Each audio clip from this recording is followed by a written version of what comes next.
Social media, film এবং television দেখে মনে হতে পারে যে একটি নতুন শিশুর জন্ম খুব সহজে সামলে নেওয়ার মতো একটি বিষয়, কিন্তু সত্য হলো যে তাদের মানসিক স্বাস্থ্য নিয়ে এক বা একাধিকভাবে গর্ভাবস্থায় এবং তারপরে অনেকেই তাদের মানসিক স্বাস্থ্যের সাথে লড়াই করে এবং আমরা অনেক ক্ষেত্রেই নিজেদেরকে দোষ দিয়ে যাই বা মনে করতে পারি যে আমরা শুধু কষ্ট করে যাচ্ছি। কিন্তু আপনি যখন একটু থেমে আমাদের জীবনের বিভিন্ন পারিপার্শ্বিক অবস্থা এবং পরিবর্তনগুলো লক্ষ্য করবেন, আপনাদের বুঝতে সহজ হবে প্রথমবারের মতো মা হলে আমাদের বাড়তি সাহায্যের প্রয়োজন হয়। আমাদের অধিকাংশের ক্ষেত্রে একটি পজিটিভ প্রেগন্যান্সি টেস্ট এক আকাশ আবেগের রংধনু নিয়ে এসেছিল।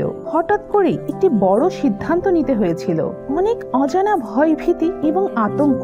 এই সময় আমাদের ফেলে আসা শৈশবের দিনগুলো আবার মনে পড়তে পারে। আমাদের জীবনকে আবার নতুন ভাবে ভাবতে শুরু করি। জীবন পাল্টে যেতে যাচ্ছে এবং তখনই কোনো কিছুর বেশি প্রয়োজন বোধ হয়, যখনই আমরা আমাদের পছন্দের অনেক কিছুকে কমিয়ে দিতে বাধ্য হই। এটি একটি শিশুকে জন্ম দেওয়ার জন্য শারীরিক ও মানসিক পরিবর্তন। কিছু শারীরিক পরিবর্তন হতে পারে অস্বস্তিকর, এমনকি যন্ত্রণাদায়ক। কেউ কেউ বিব্রতকর অবস্থায় থাকতে পারেন, আবার অনেকেই চিকিৎসাগত দুশ্চিন্তায়। ডাক্তারদের নির্দেশিত অনেক প্রয়োজনীয় চেক আপ ও পরীক্ষা নিরীক্ষা ছিল এবং আমরা অনেক সময় ক্লান্ত হয়ে যেতাম, দুর্বল হয়ে অসুস্থ হয়ে পড়তাম। খবর দেখে আমরা হয়তো এমন কিছু জিনিস নিয়ে উদ্বিগ্ন হতে শুরু করতাম যা আমরা নিয়ন্ত্রণ করতে পারি না।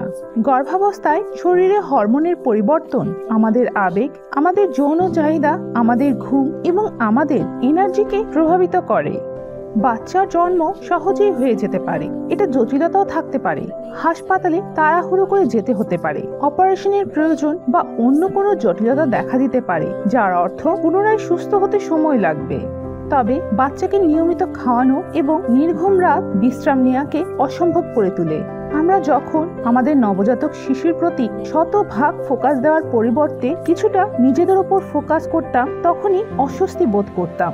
বাচ্চাকে দুধ খাইয়ে বাচ্চার সাথে পরিচিত হওয়া সহজ ছিল, হয়তো ছিল না, কিন্তু একটি কানেকশন অবশ্যই ছিল। আমাদের শিশুর বিভিন্ন জিনিসের চাহিদা তৈরি হচ্ছিল, তারা সেগুলো বুঝতো, বিভিন্ন অভিজ্ঞতা তৈরি করত। এই নতুন শিশুটি আগমনের সাথে সাথে আমাদের সবাইকে একটি পরিবার হিসেবে একসাথে থাকার জন্য মানিয়ে নিতে আমাদের নতুন উপায় খুঁজে বের করতে হয়েছিল। আমাদের অনেকের জন্য একটি নতুন শিশুর সাথে সারা দিন বাড়িতে থেকে যাওয়া একাকিত্ব বোধ তৈরি করত। আমরা কখনো কখনো সত্যি আমাদের পুরনো জীবন ফিরে পেতে চাইতাম।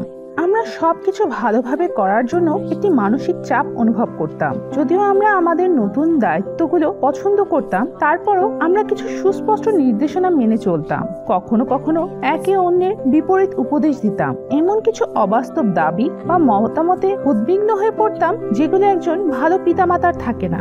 এই সবকিছুর সাথে এটি খুব সহজেই বোঝা যায় যে পরিবার শুরু করা বা নতুন সদস্য আসার আগে বাড়তি সাহায্যের বিকল্প থাকা উচিত, কোনো প্রকার স্বার্থ বা জাজমেন্ট ছাড়াই যে সাহায্য করবে। এবং পিতামাতার প্রতি এমন সহানুভূতি সেই ব্যক্তির বিবেক থেকে আসে যে জানে যে পিতামাতা হওয়ার প্রকৃত অর্থ কি।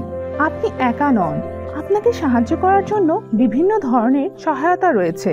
আরো জানতে ভিজিট করুন tinyurl.com/gmpimhl।